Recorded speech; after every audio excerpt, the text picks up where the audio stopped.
Number 5. Annabelle. Well, it just would not be the Warrens without Annabelle. She's easily the most famous thing in their collection, and let's be real, she's probably one of the most famous dolls on the planet. You know, Barbie, Annabelle. Do you ever wonder if they ever thank her for all the good publicity she's given them? By now, I'm sure if you're watching this video, you know the story of Annabelle, the haunted doll that they kept captive, but I'll run it by you again in case you don't. It was given to a nursing student as a gift from her mother, and within days, things started getting scary. Notes would appear around the house scrawled in red liquid that read out terrifying messages like, "Help me." Allegedly lunged at the girl's boyfriend one night, and well, after a doll comes alive and lunges at you, you call some help. And then Ed and Lorraine were called in to exorcise the demon inside Annabelle. In the end, they keep her locked up very tight, surrounded by rosaries and holy water to ensure the demon inside can't harm anyone anymore, and they keep her locked up except when they wheel her out for publicity events and take her to conventions. While Annabelle has enjoyed quite the career as a movie star, the real Annabelle is locked away to keep the evil dormant. In this footage, we're treated to some up close and personal glamour shots of Annabelle in the flesh, or stuffing, I guess, locked tight in her cage. The footage comes from Tony Spera, the son-in-law of Ed and Lorraine Warren, who's gonna get mentioned a whole heck of a lot in this video. He takes us on a brief tour of the museum, getting a real up close to it. Even through a YouTube screen, you can feel some evil radiating off this doll. Now sadly, if you're a big Warren superfan and you want to go check out the museum, unfortunately it's closed right now, but they are hoping to reopen it. So one day Annabelle can get back to scaring her fans in person like she always has. When I said before that they take her out to conventions, that wasn't just me being snarky, it's real. She just recently was at the Warrens Paracon, the convention dedicated to supernatural hunters of the paranormal. You can line up, take a photo with Annabelle. I'm not sure if I'd take a selfie with her though. I don't know. It might look good on a Tinder profile, maybe? I'm not sure. And if you're looking for way more Ed and Lorraine content, true tales of terror, fake fibs of frauds, cryptids, ghosts, ghouls, goblins, aliens, pretty much anything scary under the sun and above it, well, you already know Top 5 Scary is the place for that. Make sure you stay subscribed. Please ring that little bell to the side so you get all of our videos when they upload. But do that at the end of this video, okay? Because I got 4 more pieces of Ed and Lorraine footage coming up for you right now, baby. Number 4, the museum tour. Now, if you wanted to go to the world's foremost collection of haunted relics and cursed objects, there's probably no storeroom full of curses more than the legendary collection of the Warrens' Haunted Museum of Souvenirs. Now, like I said just a second ago, the museum is currently closed as of the writing of this video, but they are trying to reopen soon.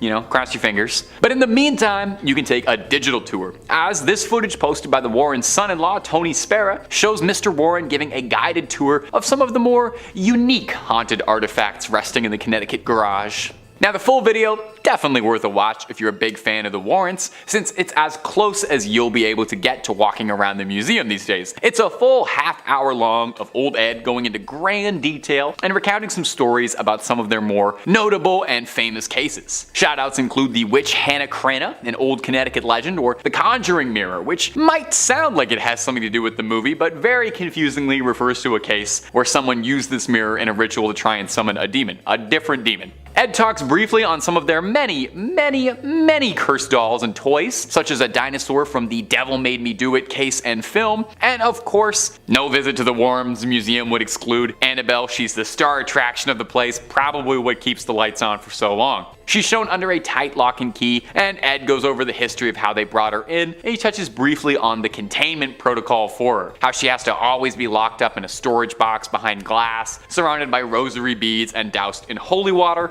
in an effort to keep the vile spirits tucked away. A small question: if a spirit is so powerful and malevolent that it's got this unspeakable ancient evil that attacks humans, wouldn't it be stronger than a pane of glass? Wouldn't it be stronger than a thin little thing of glass? I guess it's a doll, but I didn't think the solution to ultimate evil was to just put like a fence around it. That's what you do when like a dog is getting into stuff that you don't want them to get into. You just fence them out a bit in the backyard. Dogs, haunted dolls. Okay.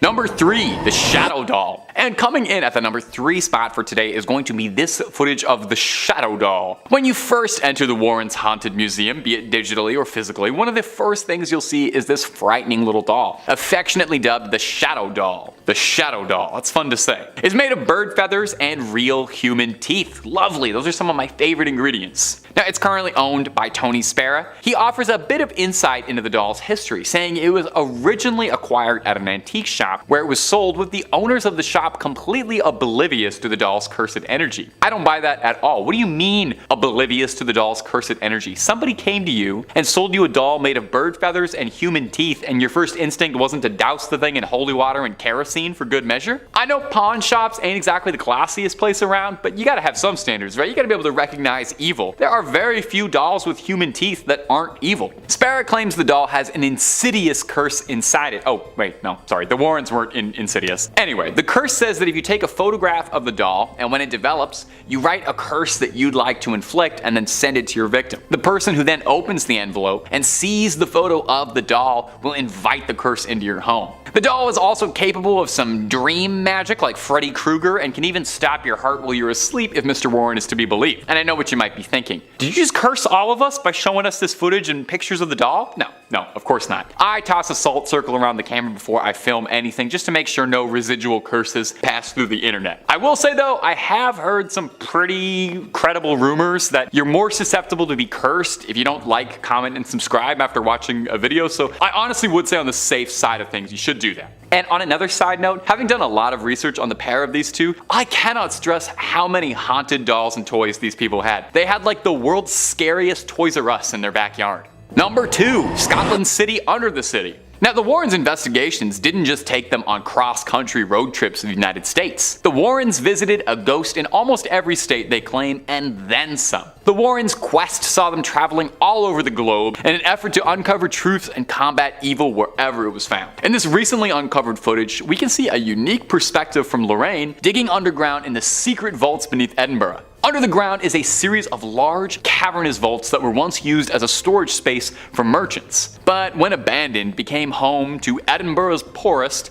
who began to make it their dwellings. Probably a real nice space, you know, no daylight, musty air, thriving rodent population, but you know what? For the right price, I would probably go for it. It's probably better than most apartments in Toronto. Because of this, the vaults were the perfect place to conduct a little nefarious business that aren't quite fit to discuss on YouTube, but naughty stuff, just know that. It's believed that 2 of Edinburgh's most prolific criminals hid bodies here before taking them to medical schools to sell off. Having known this, with this context, it's absolutely no surprise that people believe the vaults to be haunted and claim that they feel watched or touched when walking through them. So, if there's something weird going on, the Warrens follow. This one's actually pretty cool footage, I gotta admit. It's first person, making you feel like you're exploring the subterranean depths with her. She's being guided by an old Scotsman who seems to know the tunnels pretty well, and I gotta say, if I ever take a tour of an underground vault, this is exactly who I would like to be taking me, and an old Scottish man. That's the most appropriate and trustworthy way to go ghost hunting. Now, they didn't find anything on this particular investigation, but while in there, Lorraine does claim that she can feel something communicating with her. Could it be spirits from long ago reaching out to Lorraine Warren, who claimed she had an extrasensory gift? Or maybe it was just kind of cold down there. And number 1, an exorcism. To some, the ultimate dream would be getting to ride up in the front seat with Warrens on one of their cases, getting to experience the paranormal firsthand under the tutelage of those who claim to have battled it their whole lives. It would be like if Obi-Wan Kenobi asked you if you want to go on an adventure with him. It'd be awesome. Well, hey, some people, they get to live their dreams every day. Like me, my dream was to stand in front of a camera and endlessly talk about ghosts and goblins, and it really is just the best. But a YouTuber by the name of Haley Reese got to live her dream when she met Tony Sparrow, the husband of Judy Warren, the daughter of the family, and Lorraine Warren, a bit before she passed away. She got blessed with a look into some never-before-seen footage of the pair of demonologists conducting fieldwork, namely an exorcism. Now, the person in the video has been blurred out to protect their safety, as, you know, it's one thing to be possessed by a demon, but doxing, whole other. We see Lorraine and Tony both fiercely conducting an exorcism, locked in spiritual warfare against a demonic force. We can hear Tony asking for the demon's name repeatedly, not because he's a friendly guy trying to make conversation, but because in order to properly drive a demon out of a host, you need to know its name. The name said, Beelzebub. Now, there is a little bit of a discrepancy whether or not Beelzebub and the devil are considered different entities, really depending on what book and depending on who you ask. Sometimes they are, sometimes they aren't. Either way, it's very bad news to have inside of you. Worst part is apparently that wasn't even the only demon inside there. It was like a clown car of demons inside one guy. Not enough room. Luckily, the pair was able to get all of the demons outside of them and banish them away. Does anyone wonder, does it leave like a weird taste in your mouth after you've had demonic possession? I feel like there's an aftertaste, you know? I definitely feel like I would need to brush my teeth afterwards, I think. Starting off this countdown, we have the Buddhist exorcism.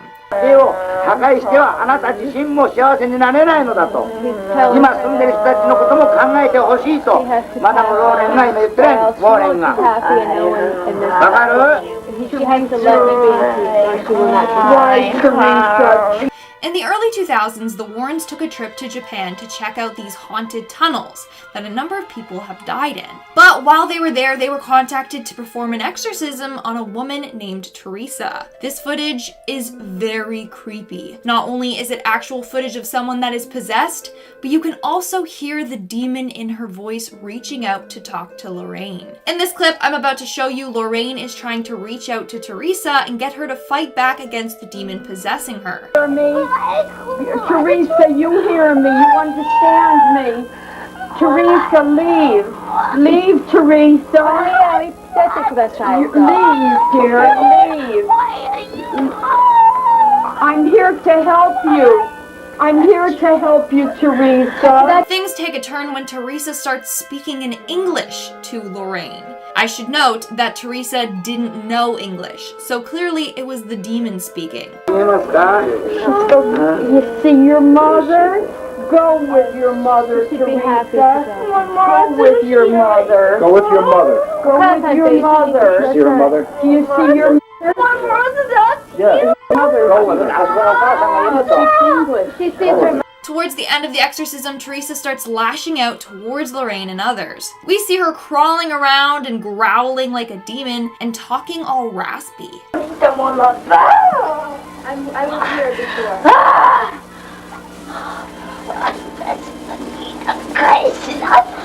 That's my house.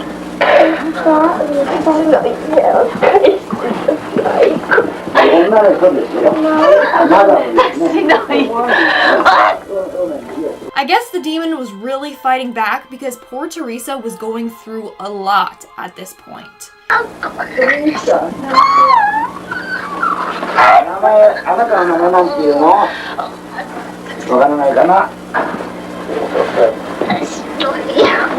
The footage ends with Lorraine once again telling Teresa to fight back against the demon. Hopefully they managed to complete this exorcism successfully. Now, I tried to Google this case, but unfortunately there wasn't much information out there on it, so we may never know. In fact, it was after this trip in Japan where Ed got really sick and his health started to decline. Maybe this demon had something to do with it. Moving on to number 4, we have Scotland's underground city. And if you guys are liking this video so far, then why don't you hit that like button? And today, there still are. They're still haunted. Yes. There are people like you that see them. In fact, I've never seen them, but there are people that see these ghosts floating about. Mary King's been seen up here, and she's been seen down at the bottom. In 1996, Ed and Lorraine Warren visited Edinburgh in Scotland to investigate an underground city. The city was said to be haunted. In the video, you see an older tour guide telling them about the history of this underground city, how there used to be underground shops and stuff like that down there. At one point, he talked about getting bad vibes from being down there, and apparently Lorraine was sensing that as well. So that's when you get the funny feeling. I got funny feeling, all right. However, very bad feeling. one by one, they all died off until there was nobody left. It gets worse when he talks about how everyone died down there and there were just piles of bodies because there was no one left to get rid of them. Which is probably why the place is haunted. I mean, a number of people died there and didn't have a proper burial. Well, at one point in the video, Lorraine claims she hears a ghost walking by. Can it be? No. What are you hearing? Like the sound of people, of more than one person together walking by, and, you know, like heavy clothing rubbing against each other, that type of thing I could hear. I'm going home. And I could hear that, and I wondered, you looked, Frank, so I thought you heard the same thing. No, I didn't hear it. Yeah. That's not all. She started to pick up on another vibe. It feels like somebody's like squeezing your insides all together, actually squeezing the life right out of you. I have no clue how she wasn't scared to death experiencing all of that. Honestly, she was brave. It blows my mind. In our third spot today, we have the family in Connecticut. And no, this isn't the same as the family from the haunting in Connecticut case. Just apparently, Connecticut has a lot of hauntings. So basically, Ed and Lorraine Warren went to Connecticut to help a family whose home was being haunted by a spirit. What I'm about to show you is real footage from this case. Basically, it starts with Ed and Lorraine sitting at a table praying with the family. Then, Ed tries to make contact with whatever is haunting their house. Our Father who art in heaven, hallowed be thy name. Thy kingdom come. One knock for yes, two for no. Are you a man? Are you a boy? One knock for yes, two for no. Yes. Okay. Using that one knock for yes, two knocks for no method, Ed was able to find out more about this ghost. Most here is it. Is it? So the ghost was haunting their home and causing a scene because it didn't like the family's mother. But that's not the only ghostly thing that they managed to capture on camera. Later on, Ed asked the ghost to give them a sign, and then the kitchen chair moves on its own. Give me some sign. Is that you moving something? Give me some sign that you're here. I command you to reveal your identity. Yeah, no thank you. If that happened at my house, I would be out of there so fast. In our second spot, we have Maurice Theriault. If you've seen the movie The Nun, then you already know about a man named Maurice, or Frenchie. This guy was a hard-working farmer that ended up getting diabolically possessed. This occurred in 1985. Sometimes blood would randomly pour out of his body, like from his nose, eyes, and mouth. And he didn't know what was causing it. He also developed super strength and could randomly understand and speak Latin. At first, he went to the police for help, then a priest, and then finally Ed and Lorraine Warren agreed to help him. Now, he apparently went through a number of exorcisms. The footage I'm going to share with you is from his last exorcism. So the footage starts off with Ed asking Frenchie to lift up his shirt. Apparently, random crosses would show up engraved in his skin. The front. Feet up in the shoulder? Yeah. Move, yeah, you're in the way, right? Yeah. Okay, you're both in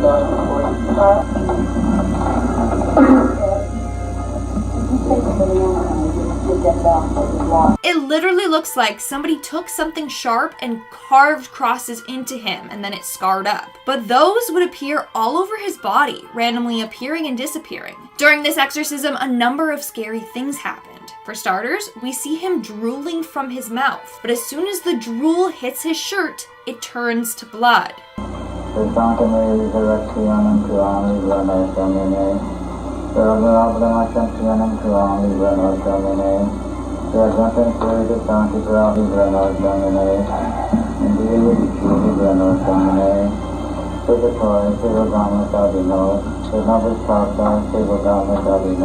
Then, at one point, we see Frenchie hunched over in pain. This is apparently because spirits enter people through their solar plexus. And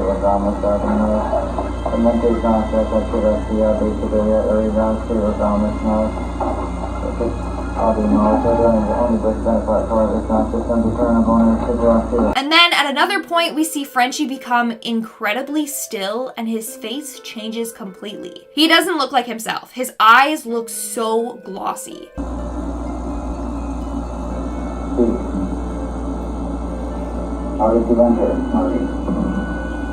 And lastly, we see a cut randomly appear on his forehead and start to bleed on its own, out of nowhere.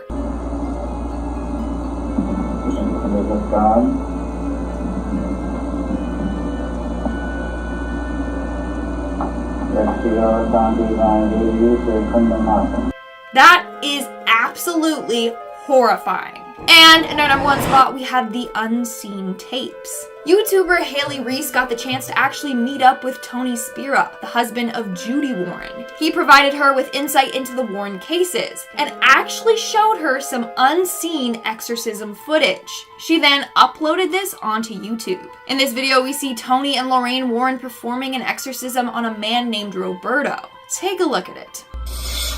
This is the power of Jesus Christ. okay? You hear me? Jesus Christ has all the power. You have none. What is your name?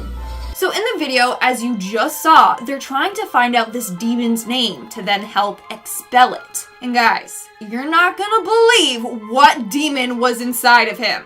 Here, continue watching. What is your name? Jesus Christ commanded you to answer that question. What is your name? What is your name? You saying Beelzebub? Beelzebub? Is that what you're saying? Beelzebub? This dude was possessed by Beelzebub. When I heard that, I literally got shivers down my spine. Like, holy. So for those of you that don't know, in Christian texts, the name Beelzebub is often associated with the devil himself. They would alternate between using this name and Satan. He is considered one of the 7 princes of hell, and he is associated with the sin of gluttony. In other texts, he's described as the lieutenant of hell. He's second in power to Satan. It's crazy, but hold on. He wasn't just possessed by Beelzebub, but by other entities as well. What other entity is inside you? God is commanding you. In the name of Jesus Christ, and all the saints, and all the martyrs, and all the angels command you to answer that question. What is it? Abaddon. I genuinely don't know how they stayed so calm as this dude lists all the demons possessing him. The video went on and they found at least 4 demons were inside of him. They then asked the demons why they were possessing Roberto, and they replied with, power. Why are you in Roberto? Why are you there with Roberto? Jesus Christ doesn't like demonic spirits within a human spirit. Jesus Christ hates demonic spirits to be within a human being. You know that? You hate Jesus, huh? I don't know about you, but that creeped me out. It is terrifying. In our 5th place position, we have my favorite creepy doll, Annabelle. Back when I was in high school, I actually got to portray her in a local haunted house, which was the beginning of my scare acting career. Hey, I promise I am quite terrifying if I want to be. I promise. For those of you who might be rolling their eyes right now, I'm going to refresh memories on the real Annabelle story. So feel free to cozy up and listen. Donna and Angie were student nurses and good friends who had decided to room together while in school. And for Donna's 28th birthday, her mom had gifted her a very large Raggedy Ann doll, something she was thrilled about. Personally, I'd react the same way. Let the record know that I'm always down to accept gifts of dolls or plushies. Soon after adopting the precious doll, Donna started to notice some weird behavior. She would leave Annabelle in her bed every morning behind her locked bedroom door, seating her the same way with her arms and legs crossed, and would come home at night to Annabelle having moved rooms and in positions that weren't possible. She's described a few instances of the doll kneeling, and speaking from experience, stuffed dolls can't kneel without falling for more than a few seconds. Donna and Angie then started finding notes left throughout the apartment, written on parchment paper in red pen. 2 things they didn't own. When Donna's boyfriend Lou started criticizing the doll, unexplainable handprints and scratches began appearing on his body. And that's when the girls made the decision to call a priest, who then brought in the Warrens. They were able to calm down the entity enough to remove it from the home and transport her to their museum, where she resides to this day. Now, the footage I'm talking about here is from the visitors who have visited Annabelle in her current residence over the years. If you look closely, you can just see the energy that's alive in her. Also, if she was never removed from her box until like the last few years, how is she able to change position ever so slightly from one video to the next? You tell me here. In 4th place, we have footage from a Buddhist exorcism. Known as parita, which can be translated as protection or safeguard, it refers to the Buddhist practice of reciting certain verses and scriptures in order to ward off misfortune or danger. The practice of reciting or listening to the parita suttas began very early in the history of Buddhism. The Mahavamsa contains the earliest historical reference to this practice, describing how Upatissa I instructed monks to recite the Ratana Sutta throughout the night during a period when Sri Lanka was afflicted by plague and diseases. In the Pali literature, these short verses are recommended by the Buddha as providing protection from certain afflictions. The belief in the effective power to heal or protect of the Sakakariya, or asseveration of something quite true, is an aspect of the work ascribed to the Parita. It is also widely believed that all-night recitations of Parita by monks bring safety, peace, and well-being to a community. Parita discourses can be recited at events like a funeral or on the death anniversary of a loved one, and can also be recited to placate antagonistic spirits. In 1987, Ed and Lorraine took a trip to Japan to offer their expertise in some cases that were ongoing in different parts of the country, with one of their stops being to a Buddhist temple. Describing everyone they encountered as lovely, Ed and Lorraine were shocked when they came upon not one, but 2 people under possession. Ed described one as being under the influence of a snake demon, as they slithered around the floor constantly with their tongue darting in and out of their mouth. The possessed people were blindfolded, so the demons couldn't witness the rites, as the Buddhas went through the rituals and chanted around them. After the spirits were cast out, a bonfire was built to help guide them towards the afterlife. The footage we see is from a later round of prayers, which was held because one of the sets of spirits refused initially to depart from her attached soul. You can hear Lorraine attempting to guide the spirit out with the aid of a translator, coaxing Teresa to go on to the light and fly away, that her family was no longer here. In third place, we have the elusive White Lady of Union Graveyard. Some believe she is Harriet Seeley, whose young son passed shortly after being born, and Harriet herself passing soon afterwards. Legend believes she may have died in hopes of finding her son, and still wanders their final resting place searching him out, while others believe she is the ghost of a woman from the 1940s who killed her husband and later herself and is doomed to wander the graveyard. You tell me which one you believe. Her physical description is the one thing that remains consistent. She is a young woman wearing a white dress with dark hair. Thank goodness I'm not wearing white today. It seems as if she enjoys scaring the daylights out of the living, which, hey, my kind of gal. Many who have witnessed her believe they have almost hit her with their vehicle, only to find no trace of her once they pull over, while others claim they have often seen her hovering slightly above the ground around the cemetery, going back and forth amongst different gravestones. In 1993, local firefighter Glenn Powell received a call about a transformer explosion and drove to the scene of the incident with a police officer and observed a female driver following closely behind him on the road. He remembers the night sky had turned pink, my favorite color, and the explosion emitted large amounts of electricity that had made the hair on his arm stand up at a close distance. Glenn was driving along the road beside the cemetery when the officer seated next to him yelled, "Watch out!" In the middle of the road was a woman with, you guessed it, long brown flowing hair and wearing a white Victorian nightgown. Glenn described seeing a surprised look on her face before slamming on the brakes, but was unable to avoid hitting her, describing it like hitting a brick wall, with the back of his truck flying into the air and the policeman next to him being launched into the dashboard. The driver behind him jumped out of the car and helped the 2 men search the area of the crash to check on the woman. Glenn is quoted as saying, "There was no red bodily fluids, there was no clothing, there was nobody, there was nothing." Located in Connecticut, Lorraine used to often take walks through the cemetery, saying that it was one of the most haunted places around. Ed caught the White Lady on camera on September 1st, 1990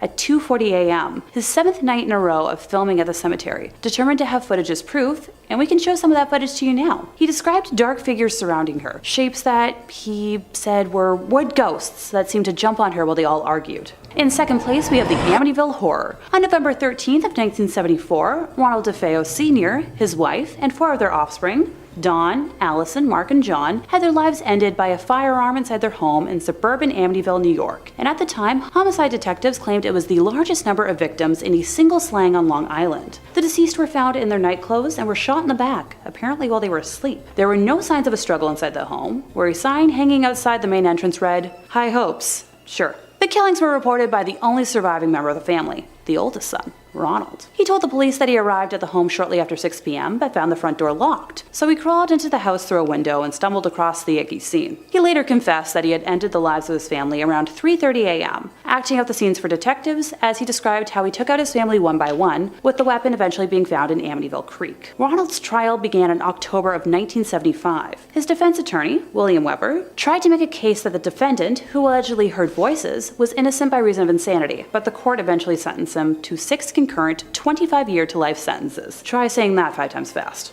Eesh. A year later, the Lutz family moved into the now abandoned home, and that's where this goes from simply tragic to much, much more. Most of the DeFeo family's furniture was still in the house, because it was included for $400 as part of the deal. You know what, I'd take that deal too.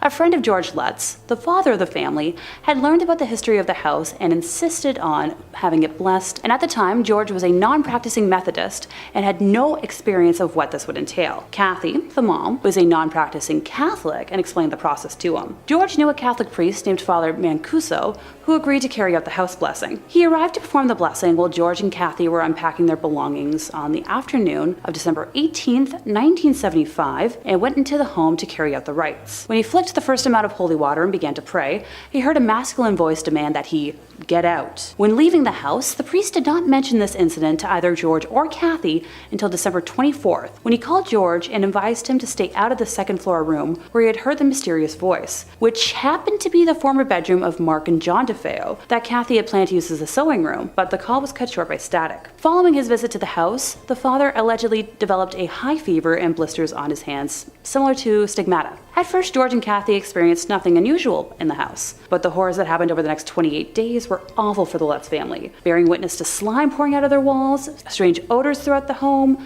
and George would wake up at 3:15 every morning, which is right around the time Ron DeFeo carried out his original crimes. A garage door would open and close on its own, an invisible spirit knocked a knife down in the kitchen, a pig-like creature with red eyes was reported staring at George and his son Daniel through a window. Also, Kathy and two of her children experienced bouts of levitation while trying to sleep. The footage we have from this heinous month is of a boy with glowing eyes, believed to be the spirit of the late John DeFeo. By mid-January of 1976, after another attempt at a house blessing by George and Kathy, they experienced what would be their final night in the house. Now, the Lutzes were never able to give a full account of the events that took place on this occasion, describing them as too frightening. After getting in touch with Father Mancuso, the Lutzes decided to take some belongings and stay at Kathy's mother's house in nearby Deer Park, New York, until they had sorted out the problems with the house. They claimed the phenomena followed them there, describing greenish-black slime coming up the staircase towards them. Yeah, no thanks.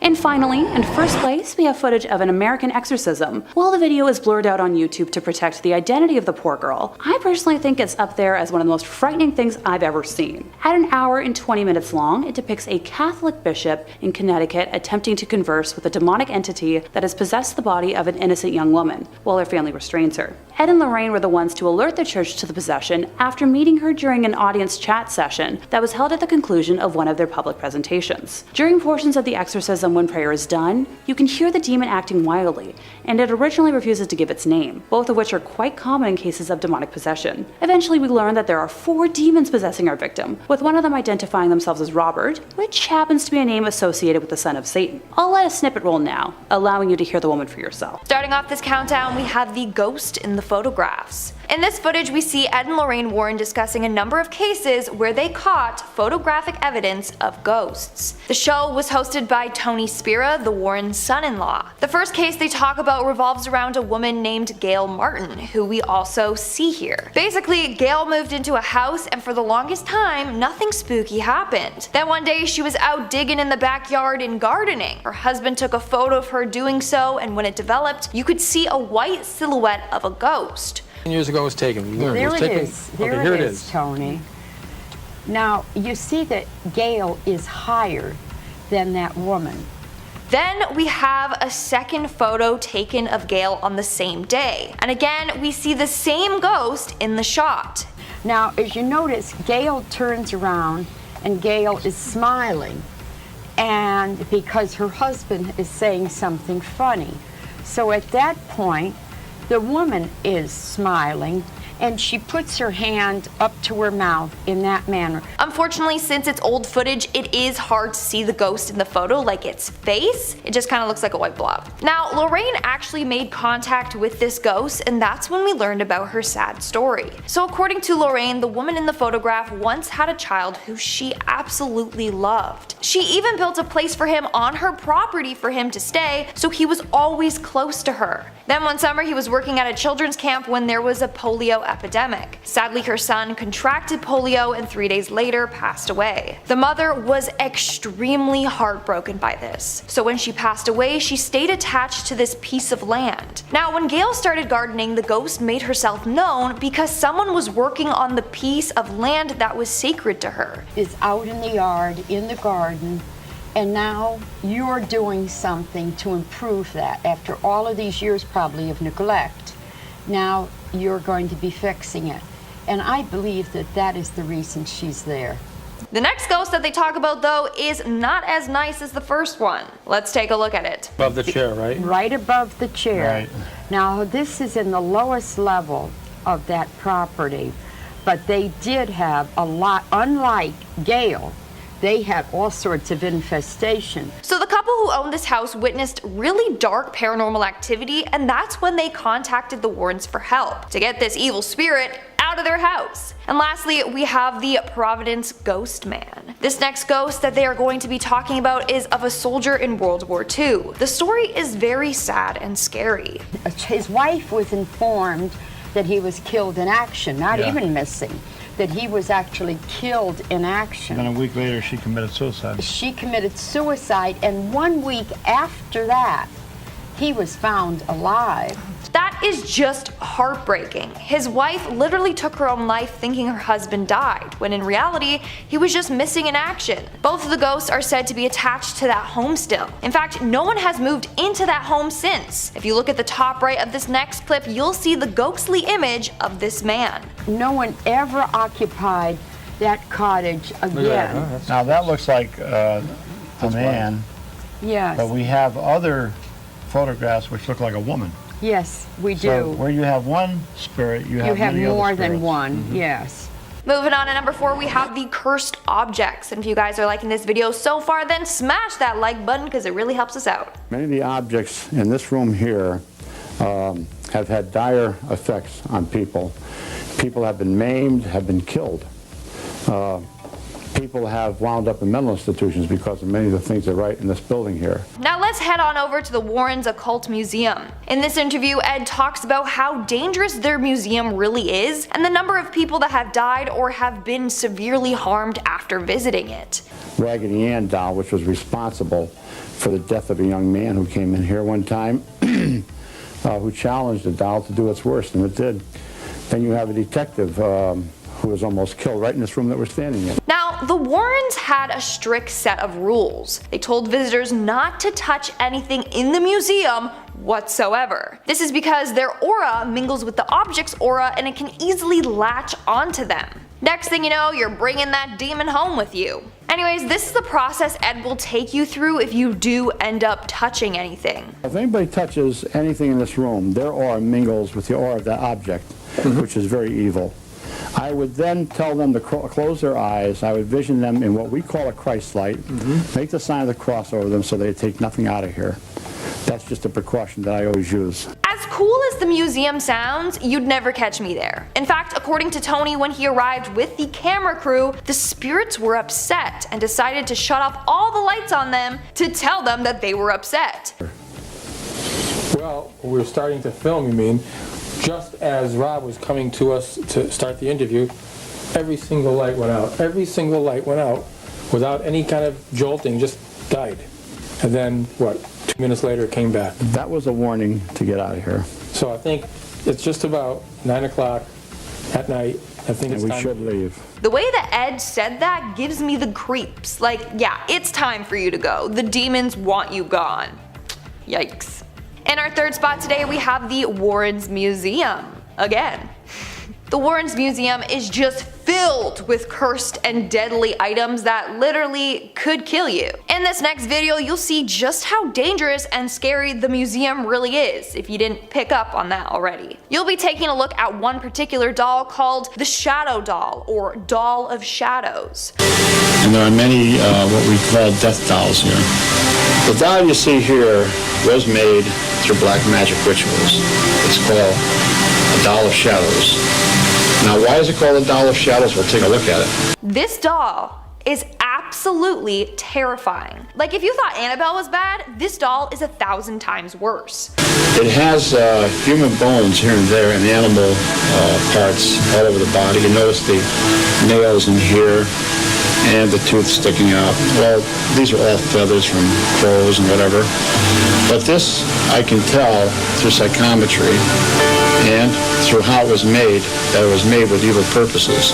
So yes, this doll is composed of human bones and hair and teeth. The owner was using it for dark rituals, and in the end, the doll became possessed by a very powerful and malevolent demon. In fact, the way in which this doll was used is horrifying.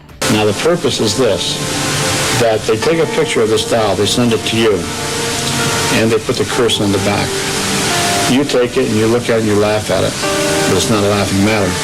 Because once you see the image of the doll, it can be projected telepathically to you in your dream state. Dolls like this have actually come into nightmares. Did you hear that? That is absolutely horrifying. But that's not all. According to Ed, this doll has killed a number of people in their sleep. These images of these dolls can be so frightening that they've actually stopped people's hearts during the dream state. Ed then goes on to tell how they got possession of the doll. So a couple ended up getting it for sale at an antique shop. The antique dealer practically gave it to them because it's cursed. But eventually they began to experience intense and horrifying nightmares. They later found out they were having identical nightmares. And one night the husband woke up with huge gash marks on his back. The following night, it was not only scratch marks, it was claw marks. And very frightening. And they knew of us, they called me up. I went out there and they said, take this doll, please. The scariest part? The doll can never be destroyed. You see, you must be very careful with a doll like this. You can never destroy it. If you destroy it, you could have things occur to you that would be horrible. Because the spirits that are within the doll then are freed. And where do they go? To the one that destroyed their home. And this is their home right here. In our second spot, we have the real-life vampires. According to Ed and Lorraine Warren, vampires are real. Ed, I'd like to ask you about vampires just to start right off. Are there such a thing as vampires, and can you tell me an example of one? Positively. Vampires do exist, what we call human vampires. But they aren't like the stereotypical vampires that we see in movies that are all like, I want to suck your blood. You know, have big fangs and a cape, and they don't look like Edward Cullen, sorry. No, they talk about two different types of vampires. The first being someone that hallucinates and imagines themselves as a vampire and just kind of takes on that role. The other is demonstrated by the Albany case from 1953. Where the Calbani family had to open up a grave. Mm-hmm. And a family member had died, and they were saving a little money by digging the grave themselves. Mm-hmm. When they got down about 4 foot, they struck a coffin which shouldn't be there. It was their private plot. He goes on to say that the coffin was of antique nature. They opened it up, and there was a perfectly preserved man in there. And inside was a man about 45 years old. And he was fresh to the touch as though he had just been buried. That's not even the freaky part. So even though the plot was there, there's a law saying you can't exhume the body until you get a court order. So this process took about a week. And when they went back to the grave, the coffin and body had both deteriorated. The mother of the family went back and had the ground consecrated. And then they dug up the grave again, and this time, when they opened it up, inside was a corpse that looked as though it had been buried for many, many years, just a skeleton. The coffin itself had greatly deteriorated. This freaked everyone out. Newspapers got word of this story and it was in the headlines for weeks. People went wild and were like, this is a vampire. And they were right. According to the Warrens, the man in the coffin was a sorcerer and user of black magic and also a vampire. He had put himself into a catatonic state. He was alive, but just barely. Still alive, but I'm barely breathing.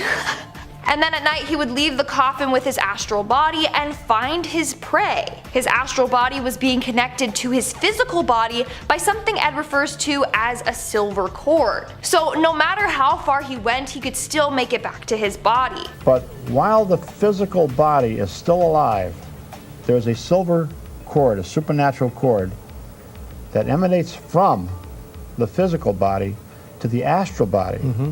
No matter how far away that astral body goes, if you go 3,000 miles, that cord would still be attached. It's only when that cord, that supernatural cord, is broken, that death comes to that physical body. Mm-hmm. So somehow that cord got broken, and maybe that was when the woman got the land consecrated. And that's why the next time they went to the body, he was just bones. Now, you're not gonna believe this next part. I mean, it's hard for me to believe, I'm not gonna lie. So this vampire dude didn't arise from his tomb and go around biting people's necks to suck their blood. No, no, no. And he would go in search of blood, but he would not bite into anybody's neck. He could take the blood through what we call teleportation, apports. Now today, of course, with all the ways that somebody could get blood, a vampire doesn't have to attack anybody to get that blood.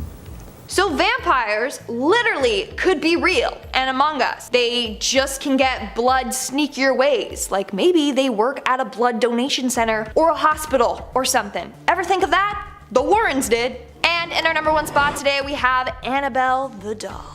All right, I think one of the most famous would be Annabelle. This is a Raggedy Ann doll that's made like thousands of other dolls, except that this doll was used in communication, almost like having a seance.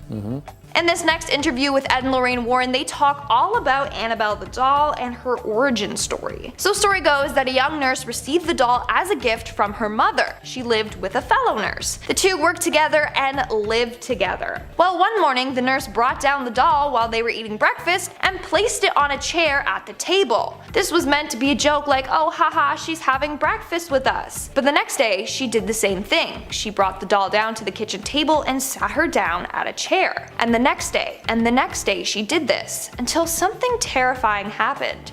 But the third morning, they're talking to the doll, and the arms of the doll are on the chair like this. Suddenly they went up and onto the table.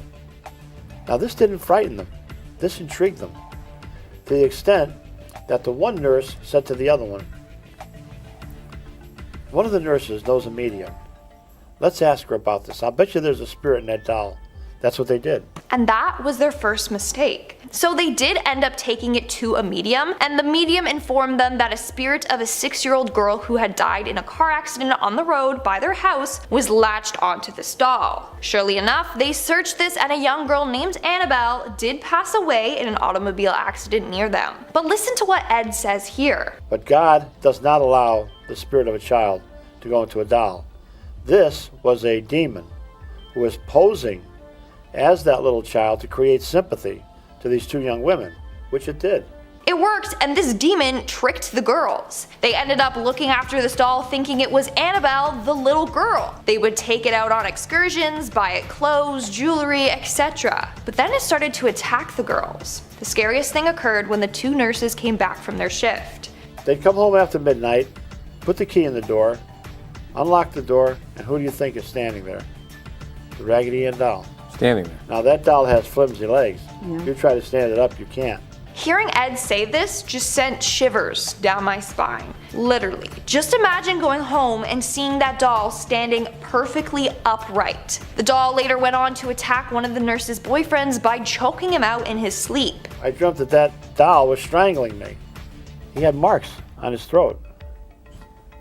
Was it psychosomatic? Well, let's see. But wait, there's more! The boyfriend ended up picking up the doll and throwing it across the room, and Annabelle did not like this. Picks it up and throws it right across the room.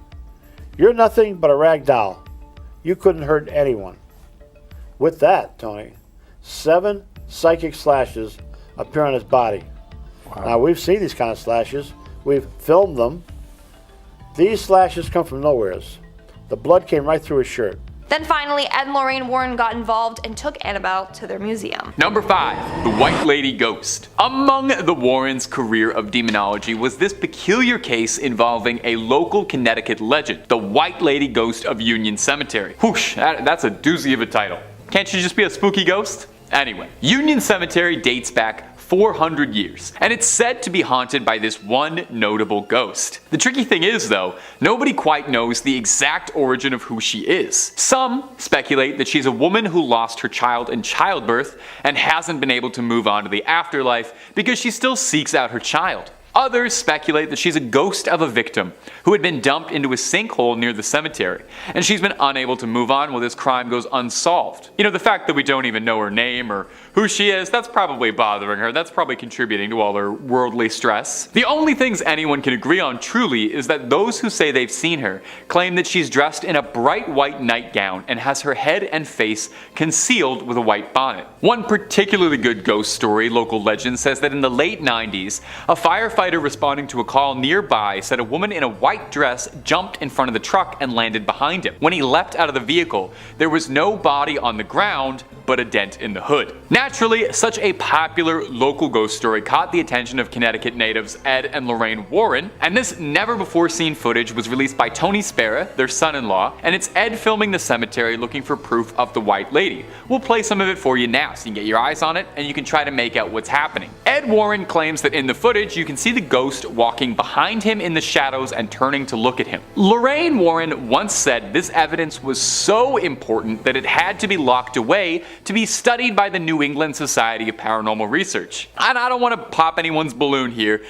It looks to me like they locked it away because it's not really that impressive. I personally couldn't really see anything in this, but let me know down below if you think this is smoking proof of a ghost walking through the graveyard, or if it's just some blurry lights through the fog. And if you're looking for more ghost videos, stories about Ed and Lorraine, hauntings, possessions, exorcisms, and basically anything freaky, Top 5 Scary has all of that and then some on top of it. Click through, subscribe, and like, and I am certain you'll find something to suit your fears. Stay scared. Number 4, the museum tour. If you want to go to the world's foremost collection of haunted relics and cursed objects, there's probably no room more affected by evil than the legendary collection of the Warrens' Haunted Museum of souvenirs from their case files. Now, sadly, as of this recording, the museum is currently closed down and hopefully reopening someday soon, but in the meantime, you can take a little digital tour. As this footage posted by the Warrens' son-in-law, Tony Spera, shows Ed Warren giving a guided tour of some of the more unique and memorable haunted artifacts resting in that Connecticut garage. Now, the full video is definitely worth a watch if you're a fan of the Warrens, since it's about as close as you'll be able to get to walk around the museum these days. It's a full half-hour long of Ed Warren walking around, going into grand detail and recounting some stories about their more notable cases. Some shoutouts I'll include real quick include the witch Hannah Cranna, an old Connecticut legend, or the Conjuring Mirror, which might sound like it has something to do with the movie series, but actually refers to a bizarre case where someone used the mirror in a ritual to try and summon a demon and ended up inviting a poltergeist into his house. Ed talks briefly on some of their favorites, their cursed dolls and toys, such as a dinosaur from the Devil Made Me Do It case, and of course, no visit to the Warrens Museum could possibly exclude mention of Annabelle, who's basically the star attraction of the place and probably why anyone knows who the Warrens are and what keeps the lights on for so long. Annabelle is shown under a tight lock and key as Ed goes over her history of how they brought her in and first found her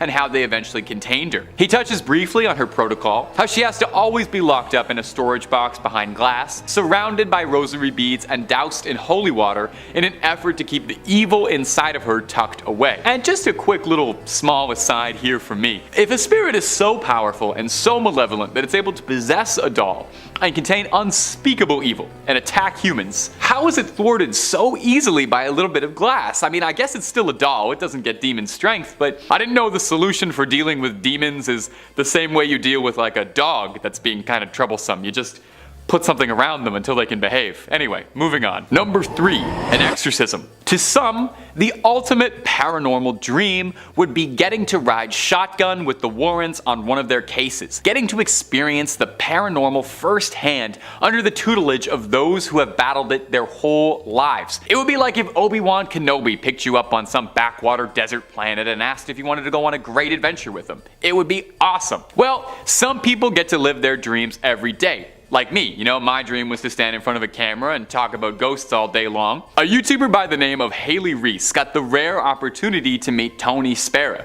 the husband of Judy Warren, daughter of the family, and Lorraine Warren a bit before she passed away, and she got a blessed look into some never-before-seen footage of the pair of demonologists conducting some field work, namely an exorcism. Now, the person being exorcised, their name is Roberto, but they've been blurred out to protect their safety. Demon possession is one thing, but doxing is a whole other. We see Lorraine and Tony both fiercely conducting an exorcism, locked in a spiritual battle against the forces inside. We hear Tony asking for the demon's name repeatedly, not just because he's a friendly guy, he seems like he's pretty friendly, but because to properly drive a demon out of a host, you need to know its name. Well, just listen to what he answers with. It's gonna shock you. Beelzebub. Now, there's a bit of discrepancy whether or not Beelzebub and the devil are considered different entities. Depending on the text you're reading or the mythology, sometimes they are, sometimes they aren't.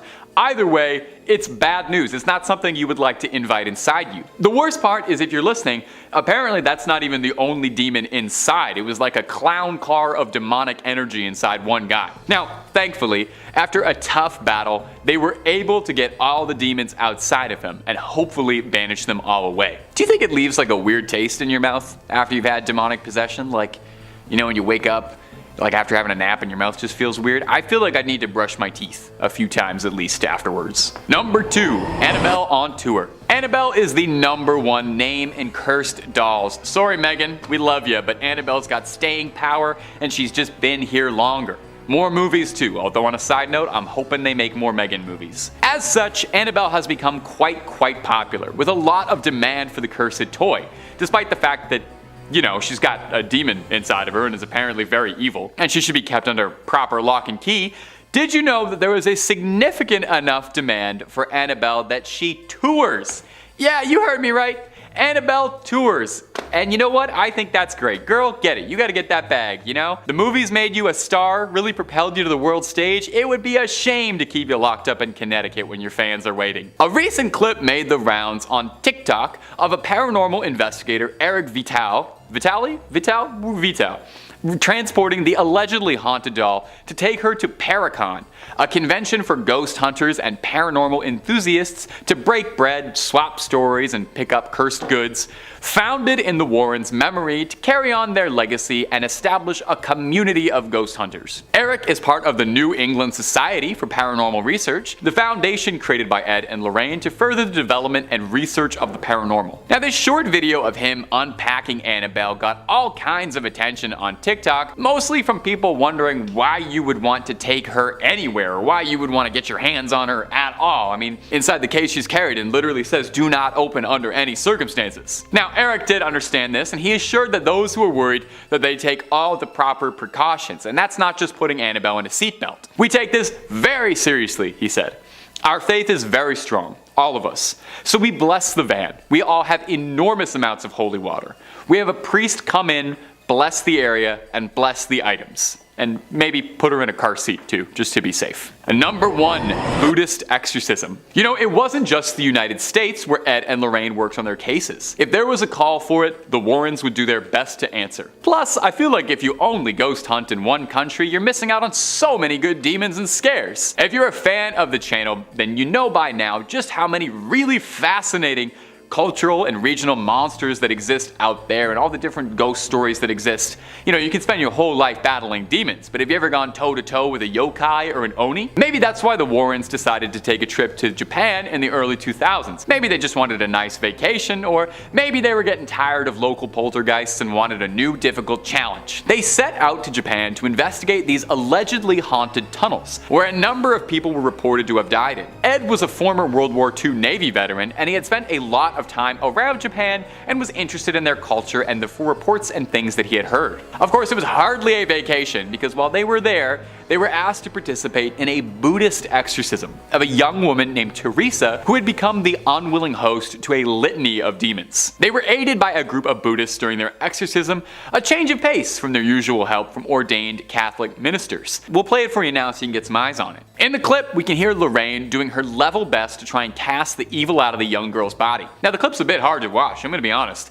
Seeing somebody writhe around screaming in what looks like agony, but luckily, they're being tended to by the experts, I guess. If there was anyone you'd want, it would probably be Ed and Lorraine and a group of Buddhists. Ed and Lorraine said the Buddhists were extremely helpful, saying they were cut from a different cloth. And if they're ever running out of Conjuring movies or running out of ideas for them, I think they should start sending the Warrens internationally. Or just stop pretending they're based on true stories altogether.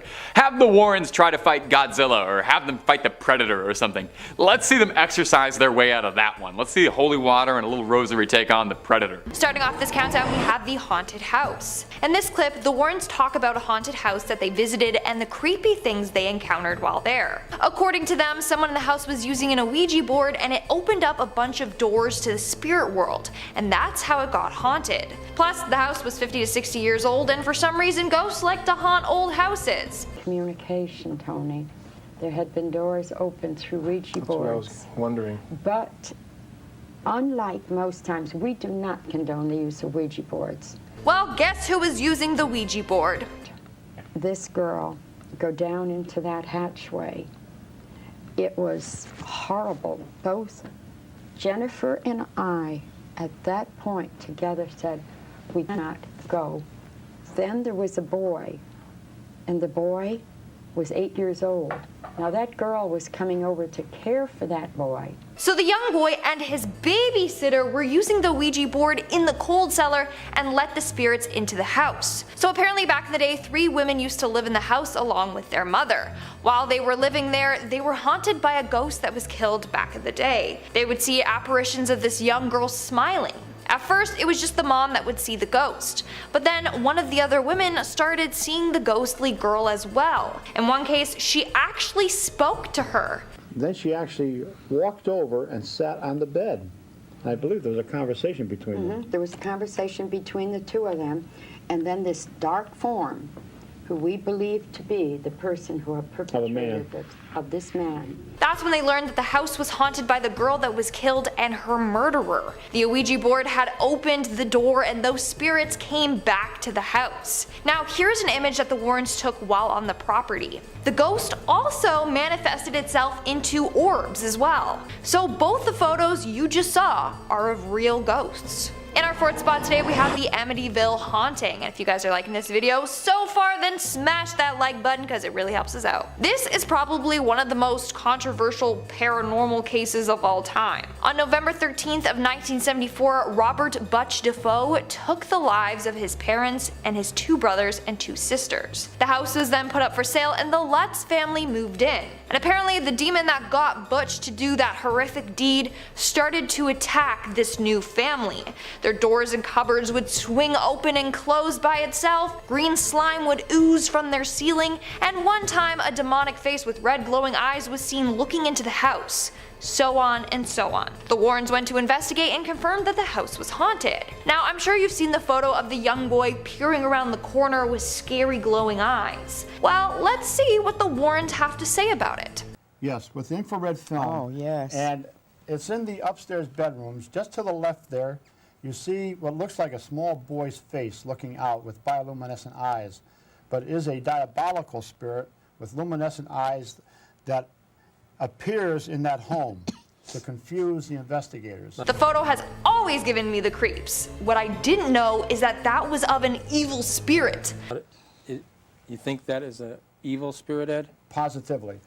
Everything about this house was evil. Again, this is a controversial case because some people believe that the whole story was fake. In fact, Butch's lawyer, William Weber, admitted that he just made up this whole story along with George Lutz. They created the story over many bottles of wine, they said, so they admitted the house was never really haunted. But then how come the Warrens insisted it was? I don't know, just some food for thought. Also, that photo of the ghost boy, terrifying either way. Coming in at number 3, we have the ghosts in the cathedral. No, that's... If you look at this slide now, I want you to see, don't point it out to them. Don't do that. Let them see where the man is. There's a man, he's right there in that picture. I mean, the camera zoom in kind of points out where the ghost is, but if you didn't see it, that is a real life ghost that the Warrens managed to catch on film.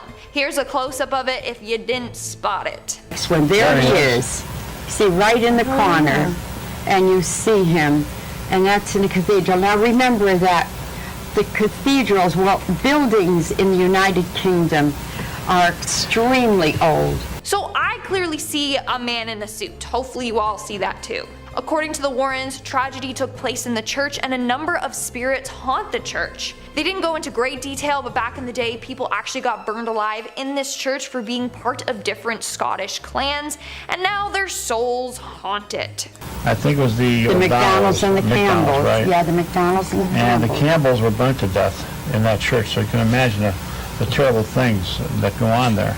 Do you think that most hauntings occur like in places like United Kingdom compared to here? Yes. Coming in at number 2, we have the Anna Eklund case. In this next video, we see Ed and Lorraine Warren discussing the Anna Eklund case. Anna was an American woman who in 1928 became possessed and underwent a number of exorcisms. During her exorcisms, things would happen, like she would hiss or howl like an animal. She would float in the air, and whenever holy water would touch her skin, it would burn her skin right off. Let's see what Ed and Lorraine Warren had to say about this case. Now this woman was under possession by her own father and devils.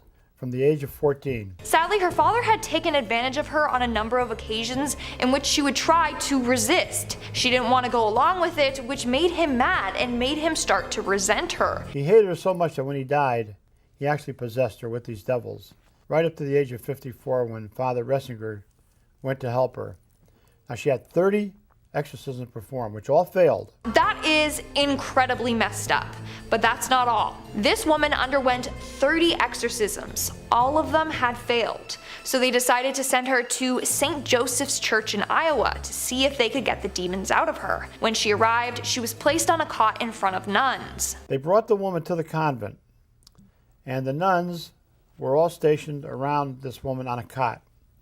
Suddenly, a loud, bellowing, hoarse voice came out of the woman. Terrible obscenities, filthy obscenities came from the woman's mouth. And she rose into the air and went up to the ceiling and clung to the ceiling by her hands and feet.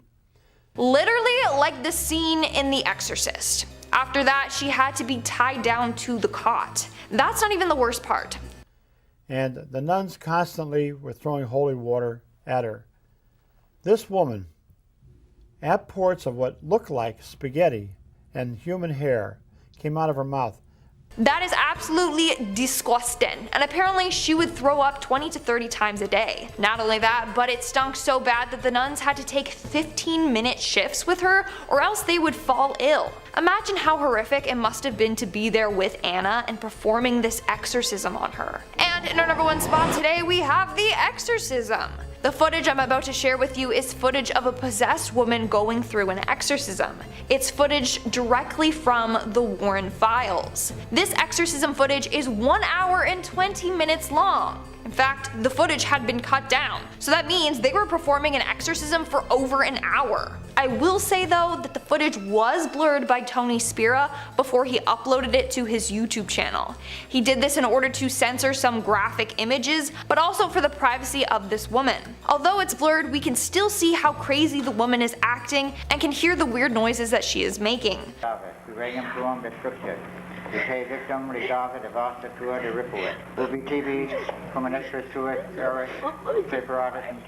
So you can see the woman trying to fight back against the demon that is possessing her, and she's crying out in pain from having this demon fighting to stay in her body.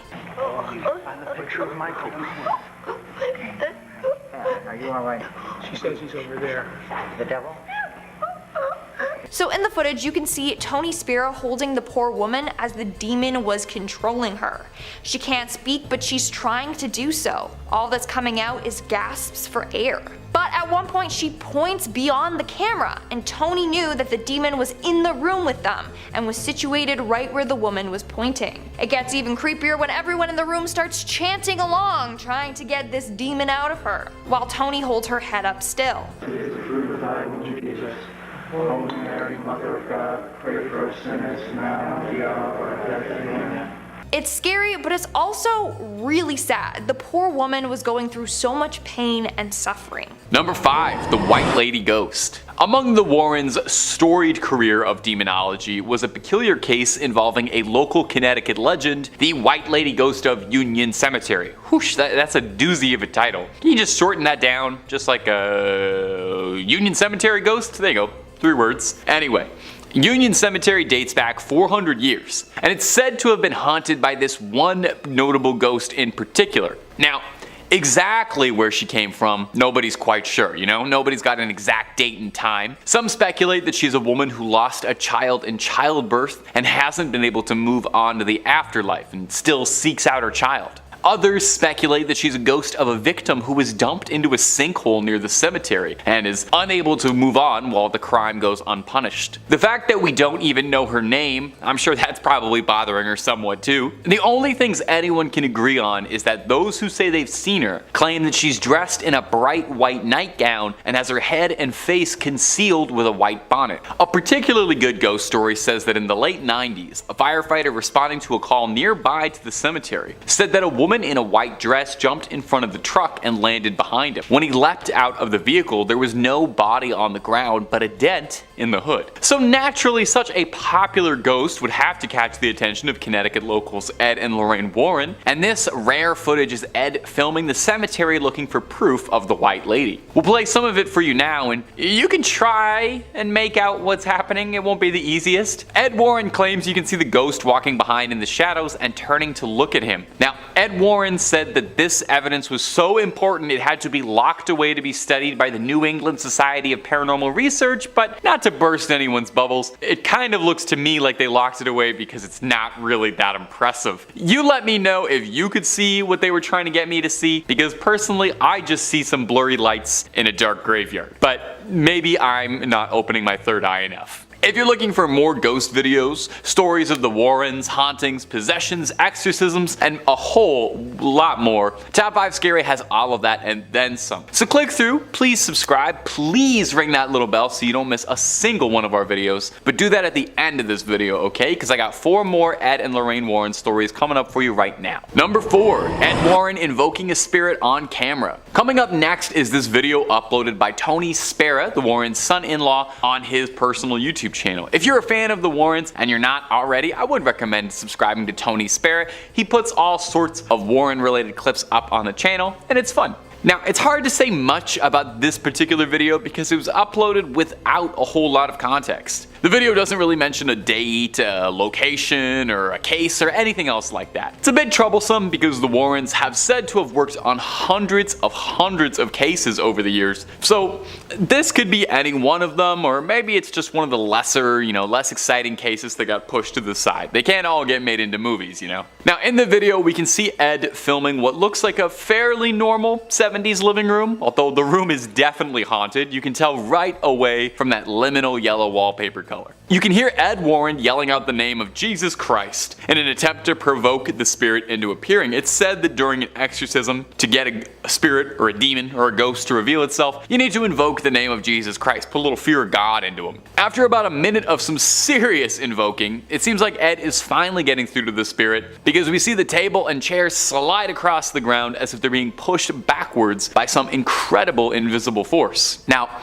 we don't really see anything more exciting or spiritual than the chairs and tables getting pushed, but that's pretty exciting nonetheless. There's not a ton of footage from the Warrens while they were, working the field, so it's pretty exciting to see whenever we get opportunities like this though. Of course, I do hear you saying this could just be faked. So is this the footage of a ghost caught on camera, or is this nothing more than a faked video to drum up some attention back in the day, like an original CGI hoax video on TikTok? Number 3, driveway alien. Ed and Lorraine Warren got involved in all sorts of things. It's said that they've tussled with vampires, with werewolves. Now, we don't have it on 100% authority that they ever encountered aliens, but they definitely could have. They researched everything. So let's take a look at this weird video of what looks to be a visitor from another world touching down on the driveway. You wouldn't expect aliens to make first contact in Colorado, but hey, here we are. In this video, we can see a really scrawny little creature walking up and down Vivian Gomez's driveway. The creature had people talking because, well, take a look at it. Just what is it? It almost looks like it's got giant ears flopping around when it moves, and I'm not gonna lie to you, it reminds me a lot of Dobby from Harry Potter, so maybe he just got a sock and he's just celebrating his happiness and he's excited to be free. The woman whose driveway caught the security footage, one Vivian Gomez, had this to offer when she posted it on Facebook. So I woke up on Sunday morning and saw this on my camera, and I'm trying to figure out what the heck. First, I saw the shadow walking from my front door, then I saw this thing.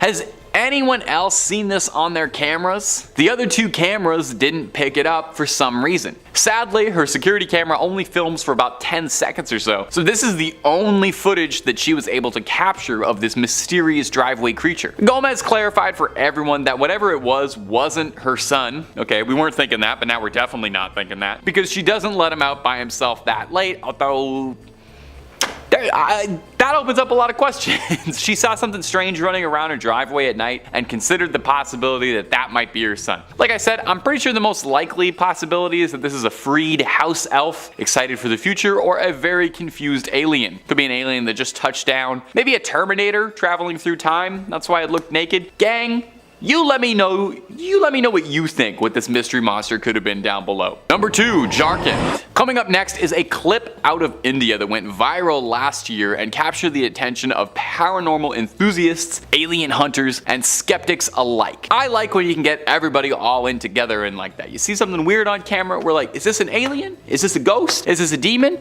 I'm not sure, but let's all take a look at it. A strange humanoid-like figure was spotted walking across the road in India, confusing everybody. Whatever it was filmed walking alone steadily on a bridge at night in Jharkhand in eastern India, staggering around through the night. Now the thing looks human, and my brain initially is like, yeah, that's a human. But the more you look at it, the more you start to wonder if maybe, just maybe, this might have crawled out of something. This creature is gangly, and it has these long arms and long pale white skin and very skinny, and it looks like something out of Silent Hill. Motorcyclists were swerving out of the way of this figure, which stops and stares at them for a bit before continuing to stroll onwards. Now naturally, this got people talking, because it's not every day you see a terrifying pale figure like that. More than a few people suggested that it could be an alien walking around the streets at night, explaining why it seems so confused. Others suggested that it could be a ghost, which would be pretty spooky. I would say it does seem like it's physically present. It seems like it's physically on the road, so I'm not 100% that it's a ghost. And finally, there's the realists who have suggested that this could just be someone who had a long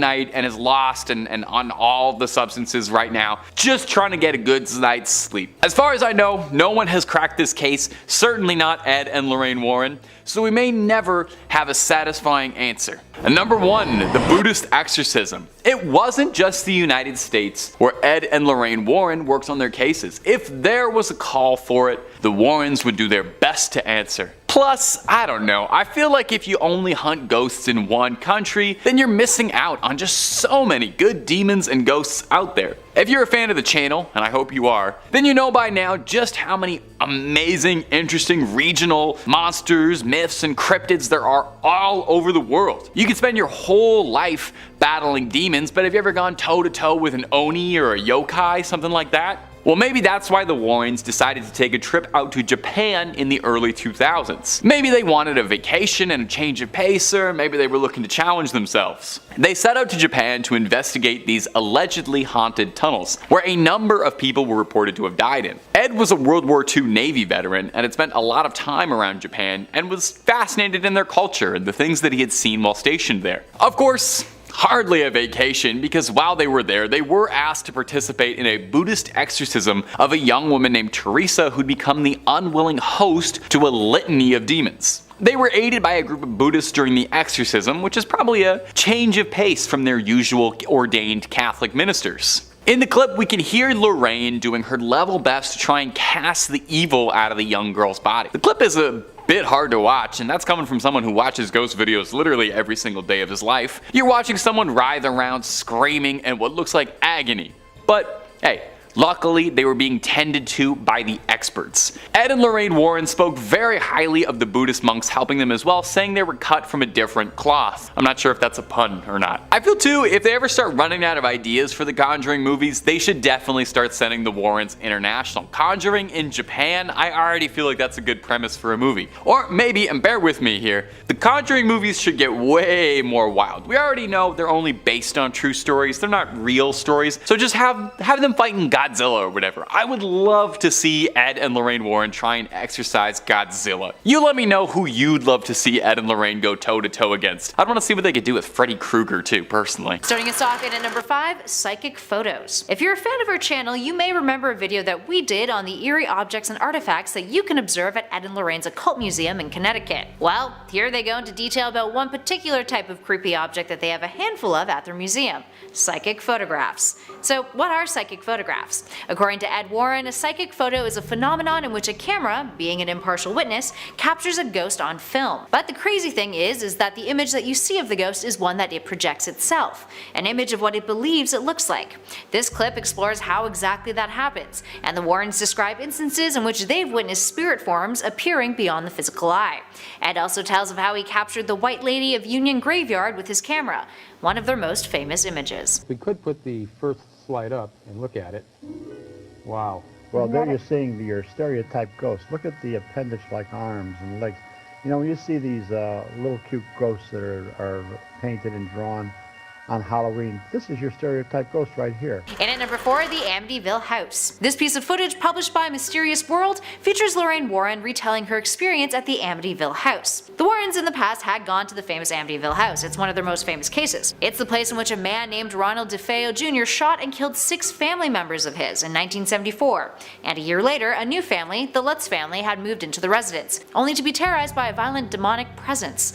The Warrens had visited the house in an attempt to help the Lutz family, part of which was adapted into the 2016 movie The Conjuring 2. In this video clip, we get more insight on what the real-life events that occurred there were like. Lorraine tells her interview that, I quote, "Places like Amity, if you gave me $1 billion, I wouldn't go in that house again, because it messed up my life and my husband's life." She also tells the interviewer that the Amityville house was where she levitated, which is pretty creepy. And at number 3, the effects of seeing a ghost. This 7-minute video features Ed and Lorraine Warren alongside a guest of theirs named Rod. Rod had seen multiple ghosts and has a discussion with the paranormal experts about the aftermath of seeing a ghost and how it affects one's life. He goes on to explain the intense sorrow that he felt after seeing the ghost, which just so happened to be the White Lady of Union Graveyard.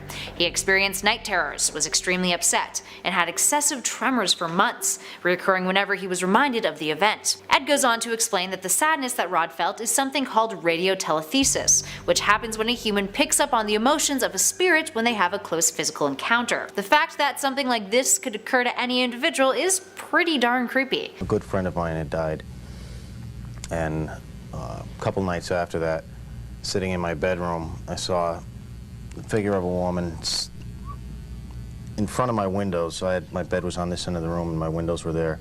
And from the light coming in, I could see a woman sitting looking out my bedroom window, and where the window ended, that's where the figure ended. And at number 2, the Borley Rectory. The Borley Rectory is said to be one of the most haunted places in the UK. A nun had been buried within the walls of its church, and once found was moved to a nearby graveyard. But ever since, there's been some serious haunting. According to this video though, Ed and Lorraine have been to that location over 200 times. Talk about courage. The duo discussed their first experience at Borley Church in 1976, with Lorraine saying that the investigator that she was with, who was very skeptical to begin with, was assaulted by a spirit, claiming he could not breathe, and that something was pushing him. Later on, they listened back to the audio that they were recording while they were there. Lorraine said that you could hear a woman's voice over his screaming, saying the words, "Hit him, hit him." And finally, in at number 1, poltergeists. In this clip from a documentary, Ed and Lorraine talk about poltergeists and their dangers. It features a clip of them that they recorded with a family in Connecticut dealing with a poltergeist, with the family's face blurred out in order to give them privacy. It starts off with the group saying prayers, and then Ed tries to communicate with the spirit. We hear the spirit making banging noises in response. Ed proceeds to ask the spirit who it doesn't like, listing off each individual in the family. It finally answers yes via the knocking to the family's mother. Then Ed confronts the poltergeist on his own, and we see chairs and furniture moving around the room. The video continues, showing a clip of the family's little girl being bothered by the poltergeist, who moves the chair that she's sitting on. The Warrens would then later call a priest to perform an exorcism, which wasn't on camera. Arguably, you can see why. Although by the end of the clip, the two of them note that there's no way of knowing if a poltergeist may or may not come back to haunt the family. In the name of Jesus Christ, I command you to reveal your identity. Number 5, Annabelle. Well, it wouldn't quite be a video about the Warrens without Annabelle. Do you ever wonder, did they ever thank her for all the good publicity she gave them over the years? Now, by now, I'm sure all of you are very familiar with the tale of Annabelle, the haunted doll that Ed and Lorraine kept captive, and probably the most famous case the two of them were involved in. They say that the Amityville Horror was their most famous case, but they made 3 spin-off movies just about Annabelle, so she's pretty big shakes. It was given to a nursing student as a gift from her mother, and within days it turned bad. Notes would appear around the house, scrawled in blood, that read out terrifying messages like, "Help me." It allegedly lunged at the girl's boyfriend one night, grabbing him by the neck. And after that, Ed and Lorraine were called in. I mean, as soon as a toy in your apartment starts trying to choke you out, yeah, definitely get some outside help. They called in to help exorcise the demon inside Annabelle. Now, in the end, they kept her locked up tight, surrounded by rosaries and holy water to ensure the demon inside can't harm anyone anymore. Now, while the stories inspired by Annabelle have gone on to big, great things, and the fictional Annabelle has enjoyed quite the career as a movie star, the real Annabelle is still locked away to keep that evil dormant. In this recently released footage, we're treated to some up-close and personal glamour shots of Annabelle in the flesh, or stuffing, maybe? Locked tight behind her cage. And this footage comes to us from Tony Spera, the son-in-law of Ed and Lorraine, who's taken it upon himself to maintain their legacy on his YouTube channel. If you're a big Ed and Lorraine fan, go check it out, because there's hours and hours of stuff to work through. He takes us on a brief tour of the museum, but gets up close and personal with Annabelle herself. Even through a YouTube screen, you can almost feel some evil energy radiating off this doll. Now sadly, the Warrens Museum of the Occult is currently closed, so you can't visit Annabelle right now, but they're hoping to reopen it one day soon, so Annabelle can get back to scaring her fans in person like she always has. She makes convention appearances, did you know that? She just recently was at the Warrens Paracon, the convention dedicated to supernatural hunters of the unknown. I'm not sure if I personally would take a selfie with Annabelle. I wouldn't want to ruin her photo like that, unless I could guarantee she'd look really good. I don't want to offend her in any way. I try not to upset any cursed dolls. And if you're looking for way more stories about Ed and Lorraine Warren, true tales of terror, fake fibs of fright, ghouls, goblins, cryptids, aliens, true crime, basically everything scary under the sun and above it, Top 5 Scary is the only place to be. Stay subscribed, stay scared, and don't miss a thing. But let's keep going, because we got a whole lot more video to go through. Number 4.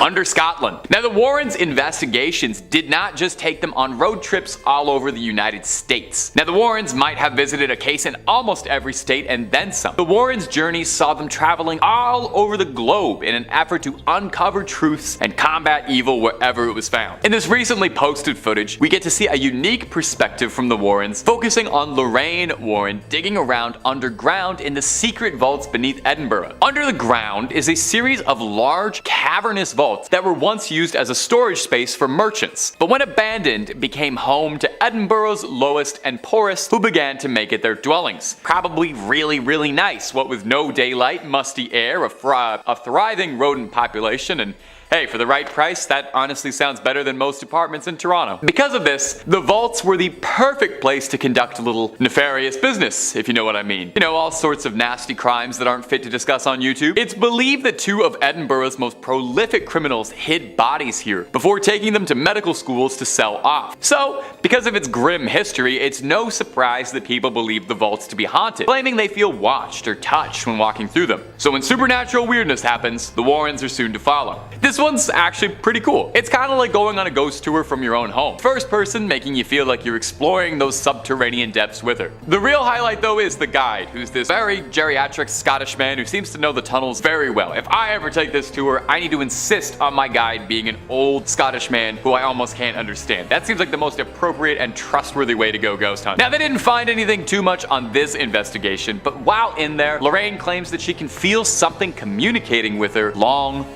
ago. Could it just be the spirits from long ago, or radio feedback? Let me know in the comments. Number 3, the Donovan Poltergeist. Now our next entry is going to cover the Donovan Poltergeist, an often forgotten case in the Ed and Lorraine Warren oeuvre. In this clip, moderator Tony Spera, he's coming up a lot in this video, mentions that Ed has told him that on a scale of 1 to 10 for demonic intensity, I love that you can rank demonic intensity like that, the Warrens found this case to be a 10. Now I gotta ask, if it's so intense, I wonder why it's not more well known, but maybe they're keeping it hush hush because this is going to be the plot of Conjuring 4, so I'm giving you the spoilers right now. The Donovan Poltergeist case was in West Hartford, Connecticut, when a young girl had come into possession of a Ouija board, one of the most haunted Hasbro products ever released, alongside the game Sorry. Ed briefly talks about how people can be so dismissive of Ouija boards. I mean, imagine who would be so dismissive of Ouija boards. Don't know anybody like that. And Ed mentions that although they may seem innocent and unbecoming like a children's toy, a Ouija board is an invitation for spirits to come and disrupt. The girl in question in the Donovan case asked the Ouija board all sorts of questions and started to get answers that only a spirit could give. Ed says that the spirit needed something in return, and afterwards her house started to become rabid. Objects thrashed around, levitating, so on. Ed describes a violent interaction with a poltergeist, claiming that at one point during their investigation, he found himself literally pinned to the wall by a malevolent spirit. He describes as well the house being pelted with rocks from the sky and objects vanishing. Imagine the size of the umbrella you would need if it's raining rocks. This definitely sounds pretty extreme, all things considered. They claim that they would watch things dematerialize in front of their very own eyes, as if Mr. Scott was teleporting them away on the Star Trek transporter. Now, eventually, Ed describes getting in contact with a priest to perform an exorcism on the cursed house, freeing the family from spectral torment. And stay tuned to see if that's going to be the plot for Conjuring 4. I'm almost pretty sure. Number 2, the Japanese tunnels. Among the many accolades and achievement in his career before he was a ghost hunter, Ed Warren was a veteran of the US Navy and served in the Second World War and spent a good amount of time stationed around Japan. As such, from a young age, he developed an interest in Japanese folklore and the yokai and spirits that go with it. So naturally, they had to take a trip out east to go investigate some spirits there. They took a trip to Nagoya to investigate an apartment building that allegedly was being haunted by the floating head of an ancient samurai warrior. That's unnerving. I've heard of headless ghosts. I've even heard of nearly headless ghosts. But I think this is the first time I've heard of a ghost that was just a head. I think that honestly might be way scarier, just seeing a head like floating around down a hallway, but that's just me. Now, this wasn't the sole focus of their journeys though. They had more going on. The two of them also sought out an exploration of Japan's haunted tunnels, a tunnel where 200 people were allegedly buried alive after an avalanche during a typhoon trapped some 200 souls inside and made the tunnel their grave. Local reports would claim that the people would hear the screams of the damned late at night. So Ed and Lorraine visited it, and they both said it was terrifying and claimed that walking through it was freezing, the coldest thing either of them had ever experienced. Ed said a bitter cold came over him as he reached the end. He relays as well a story of a young man who tried to challenge his fear of the supernatural and ride a motorcycle right through this tunnel, paid for it with his life, and crashed. Now, for what it's worth, you know I love playing skeptic around here. You know I love getting my Scully on. I'm more of a Scully than I am a Mulder. I think this might be more of an urban legend because I did do a lot of digging for this video and I could not find any confirmed stories of a mass death inside a tunnel in Japan from an avalanche, but it's possible that it could be lost to time, very ancient, maybe records get lost, but nonetheless, interesting to listen to. And number 1, the Amityville interview. Now, the Warrens argued that the most famous case they ever worked on was the Amityville Horror, and there's no denying that when this case happened, it gripped the American public. In 1973, Ronald DeFeo took a hunting rifle and went one by one, ending the lives of each one of his family members remorselessly while they slept. He would later go on to claim that he was being commanded to do it. He was compelled by spirits to act this way. A little bit later, a new family, the Lutzes, moved into the Amityville house, aware of what had transpired, but moving forward with it anyway. It's just such a good deal on rent. You gotta take it where you can get it. In this recently released footage, we hear from Ed and Lorraine speaking in great detail about their experiences working on the infamous legendary case on their TV program Seekers of the Supernatural with the Warrens. Lorraine outlines how immediately upon walking in she felt stepping into the house, she felt immediately wrong. She reiterates that upon entering, she felt a great unnerving presence. She says pretty much as soon as she entered the sewing room, she turned to the homeowner and said, "I hope this is as close to hell as I get." That's raw. The sewing room allegedly is where a focus of the haunting was, where the hundreds of flies apparated, where the spectral voices were heard telling people to get out. They speak as well of how they brought a reverend with them in the investigation who felt a physical slap in his face walking in. And if you're looking for more details about the Amityville case, the movie from the 70s and the movie with Ryan Reynolds, both pretty good retellings of the story. Ed goes on to address allegations that the Amityville case was a hoax, saying he offered a $3,000 reward for anyone who could prove to him that it was faked. Later in life, the lawyer representing Ronald DeFeo claims that the entire haunting story was a concoction he made up with the Lutzes over a bottle of wine in an effort to get a retrial for his client and drum up a bit of book business for the Lutzes. No word if he ever ended up getting $3,000 out of Ed. So whether or not the story really happened is one thing, but I think we can all agree the folklore that has come out of it is interesting enough and is a definitive part of the greater American mythos, this classic haunted house story. And it's entertaining nonetheless.